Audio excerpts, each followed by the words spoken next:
have him almost outscore Doncic in this game? I thought Wiggs was fantastic. Doncic is as difficult a cover as there is in this league, and we just asked Wiggs to try to hound him and,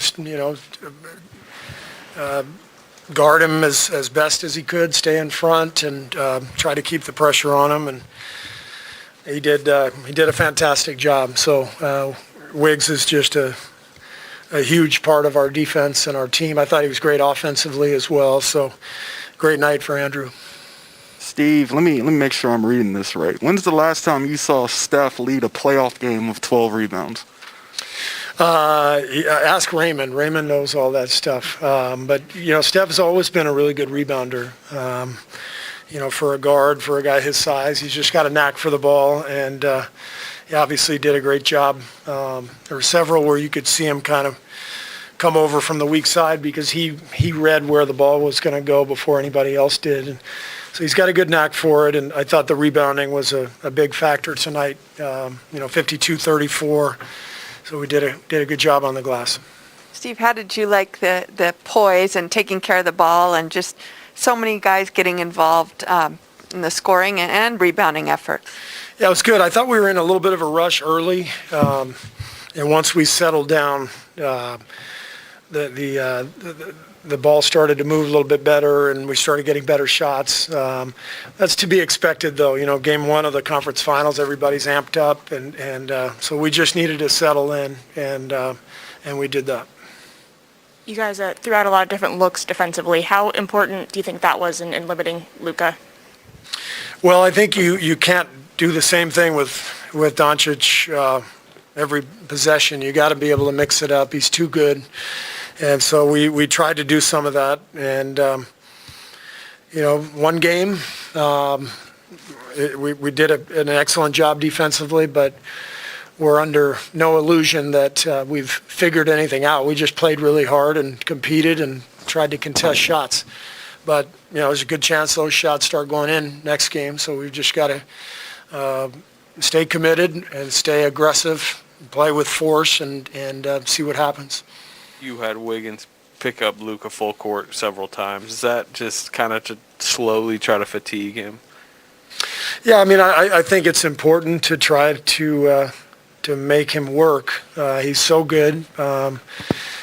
Any great player in the league, you're just trying to limit the damage that they do. And so I think Wiggs picking him up, trying to make him exert some energy was definitely helpful. But, other teams have done that plenty, and he's been able to play through that. So, as I said, it's one game. We did a good job, but we got to turn our focus to Friday.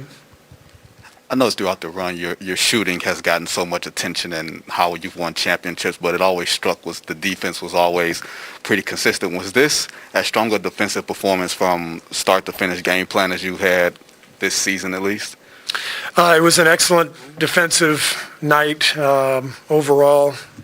We had the second-ranked defense in the league this year, so we take pride in our defense. I think everybody sort of leans on Draymond. Draymond sets the tone for us, and so we had a good defensive night, but we can't let our guard down.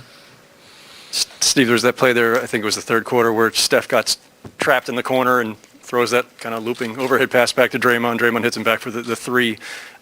Given all the troubles you guys sometimes have with turnovers and looping passes, just take me through how you're seeing a play like that develop. What is it, obviously there's the chemistry between Steph and Draymond on that too, but the whole package of it, maybe the anxiety, but also the fun that kind of went with that.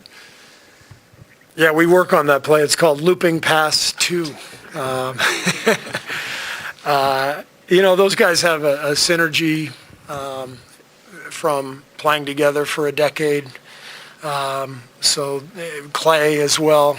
So there's a lot of value in that. And Draymond has always been sort of the fulcrum of our offense as a passer, screener. He sees the floor so well. He sees those guys working off the ball. He sees the backdoor cuts. So that was an example of those guys just knowing each other well, and Draymond knowing exactly what Steph was going to do. I think, if I'm not mistaken, I think Looney set a pin down for him after that pass came back out to Draymond. So you could put Looney in there too. There's a lot of continuity with our team that's important, and guys read each other well. Steve, you talk about Andrew's defense on Luka, but nobody else in the Mavericks really got going. What was sort of the key to the rest of your defense in when he gave it up, not anybody else getting wide open looks like they have in the past? They spread you out dramatically. I mean, they took 48 threes, and it's hard to cover all that ground. So it requires a ton of effort. And for the most part, that effort was there. And we really contested shots well and tried to challenge everything we could. So it was a matter of just playing with a lot of force and really bringing the effort. You mentioned defending their three-point shooting. Draymond held them 0 of 9 from 3. What do you think of his defensive performance in particular? Draymond? Yeah, Draymond. Yeah. As I said, Draymond he's the key to our defense. He's our kind of our middle linebacker, and against a team like this that spreads you out, you have to make good rotations and good reads, and so he is one of the best in the world doing that, and kind of getting everybody organized and talking. One more quick one for you. During the regular season, we talked a lot about how an assertive and aggressive Andrew Wiggins is the best version of him for this team. Is there a different spark in his eye, maybe before the game, or that's kind of telling of, he's just going to absolutely go for it tonight? I just think that Andrew's in a really good groove. He's had an excellent playoffs. He's played well. In every series so far. He's comfortable. He's confident. He believes in himself. He believes in the team and what we're doing. And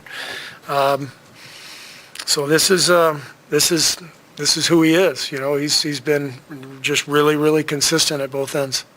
Steve, Clay at 0 at halftime. I don't know if you noticed that. Did you sense anything was coming? Was there any issues with him offensively in the first half? Did any of that really matter to you, or did you just know it was going to come in the second half? I just thought both Clay and Steph were in a rush early in the game, and we just needed to slow down and move the ball a little bit better. And once we did that, the game started to open up for both guys, and it's how the playoffs are. Everybody's so amped up, and you gotta settle in, and it just took those guys in particular a little bit of time to settle in. Steve, you've talked many times in the past about Curry's ability to forget things or to have no conscience or whatever. If he has a bad shot, a bad streak, a bad quarter, to just completely forget it and move on. Was this kind of an example of that tonight, maybe? Yeah. I mean, the best players all have that knack for turning a bad game into a good one. It's a really difficult thing to do. But when you have that kind of confidence and that kind of experience, when you've been through everything, you've been through a lot of games where you have a slow start and you're able to find it, then you feel comfortable in that setting. I thought that was the case with Steph. Steve, you've said the last couple of days just how much this means to the guys after the last 2 tough years. You missed a few games. Did it feel pretty good to be back on the bench and just in this atmosphere? It was loud and much like Game 6 here the other night. That just a pretty great atmosphere. Yeah, it was great to be back. I missed being out there with the guys, and amazing atmosphere here at Chase, and we're excited to keep going. Steve, you shot like 70+% from 2. I'm sorry? You shot like 70% inside the arc, and you're getting kind of what you wanted. Is that like your ideal game when the execution is that high and you can get kind of the looks you want inside the paint? My ideal game is to shoot 70% from 3, actually.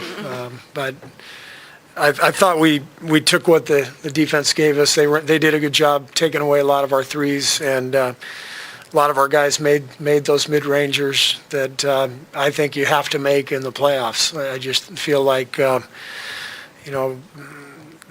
teams are going to take away layups. They're going to take away threes. If you can step in and knock down some 15-footers, I think you have to be able to do that.